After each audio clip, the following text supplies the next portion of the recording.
Sick of getting blisters? Stop slipping and just be comfortable with Pure Grip Socks Pro. Great fit, great comfort, lots of grip, and an even better price. Available now at puregripsocks.com.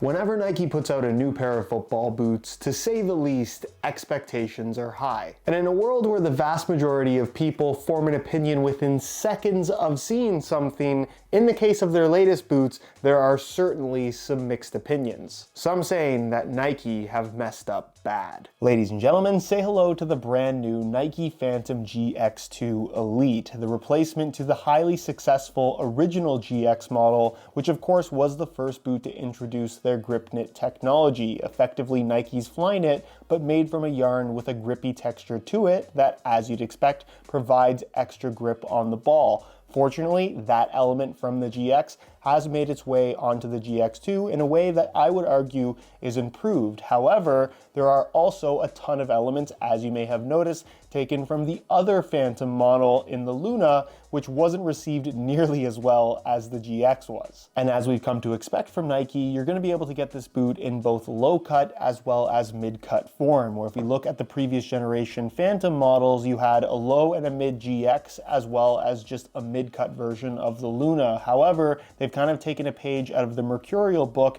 and effectively made the Phantom a Vapor Superfly situation, where the low cut model is the GX2 Elite and the mid cut model is the Luna 2 Elite. With pricing also going up, at least for this initial colorway, it'll be interesting to see if future colorways are priced just as high, but the previous Phantom GX Low retailed for $260 in the later run. These retail for $270, where the Phantom Luna retailed for $275. This new Luna 2 is now gonna run you $295. So with that basic info out of the way, the question that we're going to be answering in this video is, are the new Phantom models, either the GX2 or the Luna 2, an improvement over the original GX as well as the original Luna, or just a complete step in the wrong direction? We're gonna go over all the details, including how they fit and feel on feet. So if you're interested in learning more, please stick around. And if you are interested in any of these boots for yourself, you can pick them up below their normal retail prices by way of some exclusive SR4U coupon codes via the first link down below. And as always, guys, if you enjoy these brutally honest reviews, don't forget to drop a like on this video and make sure you're subscribed to the channel if you haven't already, so you don't miss out on my reviews of all the latest football boots of 2024. So to start things off, let's just make one thing very clear so we don't have to touch on it again. While these are technically two different boots by name, GX2 and Luna 2, unlike the previous generation, they are exactly the same product, the GX2 being the low cut model, the Luna being the mid cut model, which, as you can see, features their latest take on a DF Flyknit collar made from elasticated material. It fits like every other Flyknit collar from Nike and costs obviously an extra $20 over the low cut version. Other than that, the fit, the comfort, the experience of these boots is identical. So if you want the collar, go for the Luna. If you don't want the collar, go for the GX. It's that simple. As for the design itself, I think I am not alone in saying that this definitely isn't the best launch colorway that we've seen from Nike. And visually, if we're combining the original GX and the original Luna, it would appear that this latest generation of Phantom definitely takes a lot more inspiration from the Luna than it does the GX. However, when it comes to how these fit and feel, I am very pleased to report that they feel much more like the original GX and very little like the original Luna. The softer, more pliable version of the grip knit upper from the original GX has made its way onto the latest Phantom model. However, you can see the raised 3D texturing in the form of these vortex lines, if you want to call them that, have been taken from the Luna. However, unlike the Luna, where the grip texturing was only on the surface of those ridges, this is covered entirely in that grippy texturing, making it again much more like the original GX, just with some more surface texture that admittedly isn't super noticeable. This seems like a really cool element, almost T90 laser-esque in terms of giving you this target on where to strike the ball. And as a visual element, I think it's really, really nice if you want to have that target physically on your foot. But in terms of the overall feel of this upper, very similar to the original GX. I would just argue a little bit softer and slightly more padded. I think a lot of that extra padding comes from the fact that the construction of this upper is different from the original GX in that it's now a one-piece upper with this elasticated Flyknit in the middle, where if we look at the original GX, whether you went for the low-cut model or the mid-cut model, you kind of had this hooded section, meaning that they had to connect the grip knit on the surface to some Flyknit in the middle, and you had this overlap because of that. That is completely gone on this new GX, which really gives it more of a seamless sensation and pretty much grip in all the areas that you could possibly want it. With the grip itself definitely being the highlight of this boot. It's the reason why you buy GX2 or Luna 2. It's so impressive in terms of giving you tons of additional grip on the ball, super noticeable when dribbling, passing, controlling the ball, and definitely when shooting. You definitely feel like you can generate spin more easily when it comes to a curling free kick or something like that. And what's also really good about grip knit in general is I think more so than any other grip element on the market right now, even the rubber found on the Adidas Predator 30 Elite, is that this seems to maintain more grip in wet weather than what you'll find from a traditional rubber grip element. And I know what you're thinking, that's obviously because of Nike's ACC technology, and I'm not sure if that's actually listed on Nike's website in tech specs, but you will not find any ACC branding anywhere on the upper. All the extra grip, as far as I'm aware, is coming from the grippy texture of the yarn used to make this grip knit upper. Because they got rid of that hooded area like we saw on the GX1 Low, and obviously we don't get the lace cover variation of the GXDF. The Luna did have an exposed lacing system, but this definitely relates most closely to the original GX1 Low.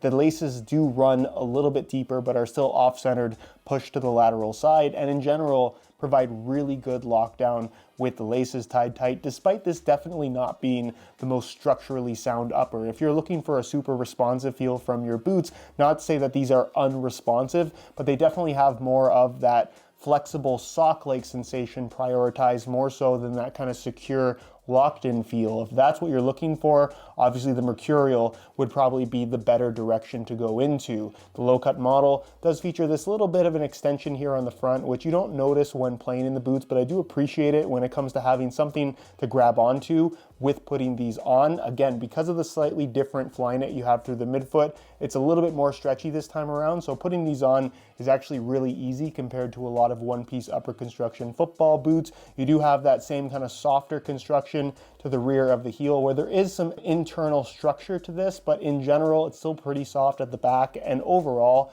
really comfortable through the heel. I found tons of padding back there, a nice microfiber lining material, nothing to really complain about. And again, it is the same on the low cut GX2 as well as the mid cut Luna 2. Then the insole fully removable. I'll give you guys a quick look at that. It's got some new graphics, some perforations through the midfoot, but is largely the same, made from yellow foam with that fingerprint pattern. Which brings us to the base of this football boot, something that I think people are most upset about when it comes to this new generation of Phantom, in that it's not the one that we saw on the original GX, but instead the sole plate and stud pattern taken from the Phantom Luna, which for those unfamiliar from when those launched, the Luna was very much marketed as kind of a by women, for women type of design. However, the intention was for everybody to wear them, with a lot of the focus being around this Cyclone 360 stud pattern, effectively these yellow studs in a circular pattern, prioritizing that freedom to twist and pivot in such a way that would be less stressful on your joints, with Nike directly saying that this stud pattern will reduce your risk of injury, particularly as a female athlete. Whether or not you want to believe that is totally up to you, but obviously we now see this sole plate and stud pattern being featured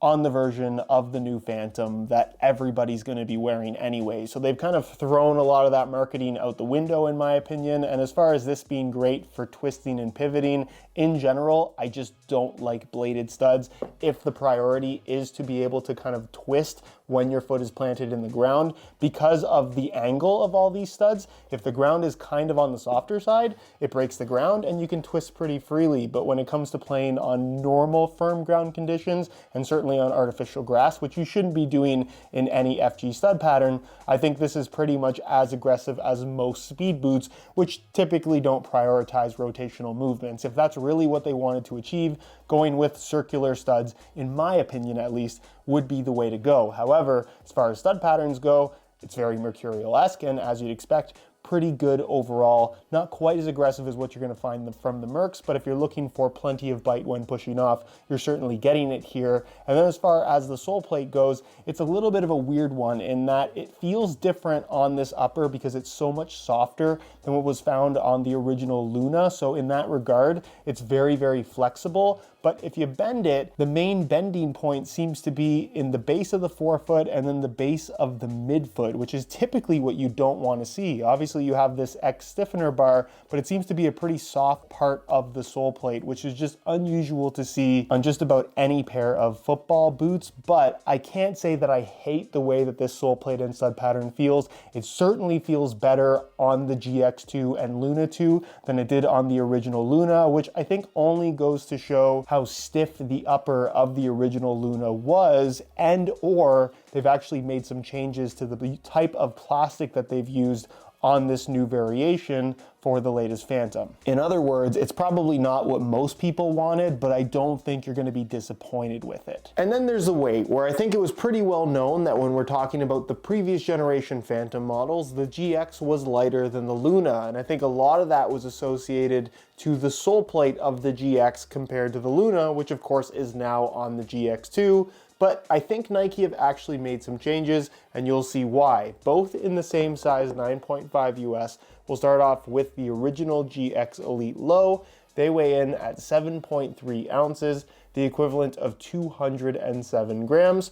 Remember those numbers, and we'll change the scale back to ounces. We'll throw on the GX2, and you can see that they weigh in at 6.95 ounces, the equivalent of 197 grams. So, believe it or not, even with this first gen Luna sole plate, which I have reason to believe they've changed up slightly, the new GX2 is, I wouldn't say noticeably lighter than the original GX, but it is lighter nonetheless, which is honestly really surprising. And now more or less in mercurial territory. On feet, if you're going to say that there is any improvement in regards to the GX1 to the GX2, as well as improvements over the OG Luna, it's the fit and comfort of this latest Phantom model. The upper is so soft, it's so flexible, and because they've changed the shape slightly, I just think overall, again, depending on foot type, but for the vast majority of people, you're probably going to find this latest model more comfortable overall. If I had to compare the shaping of this boot to any past Nike models, it actually reminds me a lot of the shape of the Nike Magista Obra 2, which I think is something that a lot of people will really like. Obviously, that's a comparison that was drawn to the original Luna based on aesthetics as well as the positioning of the lacing system, but Luna and GX1 both had the same shape. Still obviously the case with GX2 and Luna 2. However, through the forefoot as well as the midfoot, they've definitely added some extra width, and then it kind of still pinches in the toe box area, which you might like, you might dislike. Personally, I would prefer a slightly wider, more rounded shape overall, but if you like that tighter fit through the toes, you're still getting it here from this new model, just like you did on the past two variations. From a width perspective, like I said, as long as you're not super wide in the toes, these are gonna have plenty of width for most people. This is easily the widest option currently on offer from Nike of their three top end lines. And then when it comes to sizing, I'm wearing both the Luna 2 as well as the GX2 in their normal size 9.5 US, and I would definitely say that they fit true to size. So if you are looking to order a pair for yourself, going for your normal size is certainly the way to go. And as far as the low versus mid conversation is concerned, you really don't feel the collar on the Luna 2. Like I said earlier, if you have an extra 20 bucks and you like the idea of a mid-cut collar, go for the mids. Otherwise, just save your money and go for the lows because there is no real difference. So in conclusion, and I can't really say surprisingly because I expect big things from Nike whenever they release a new pair of football boots, the latest generation of Phantom is really solid all around and overall better than I was expecting. The grip knit upper on feet feels softer, more pliable, and in my opinion, just that little bit more comfortable. It maintains all the best grip characteristics from the original GX, which is what made that football boot so special. The extra volume and width through the midfoot and forefoot, I think is something that more people will probably appreciate coming from the shape of the original Phantom GX as well as Luna. And like I said, for a sole plate and stud pattern that most people didn't really want, I can't say that I dislike what's here in a package that overall is lighter than what we had before. Compared to the OG Luna, these new Phantoms are a gigantic improvement. However, when you're comparing them to the original GX, either the low or the mid-cut variation with the lace cover, this feels like a very subtle improvement, but an improvement nonetheless. In other words, if you currently have an OG Phantom GX and they're not broken, I really don't see much of a reason to upgrade. It is largely the same experience. However, if you're on the market for a new pair of football boots and you like the idea of Nike's grip knit technology, whether it's the GX2 as the low or the Luna 2 as the mid, these are the best takes on that new Nike tech.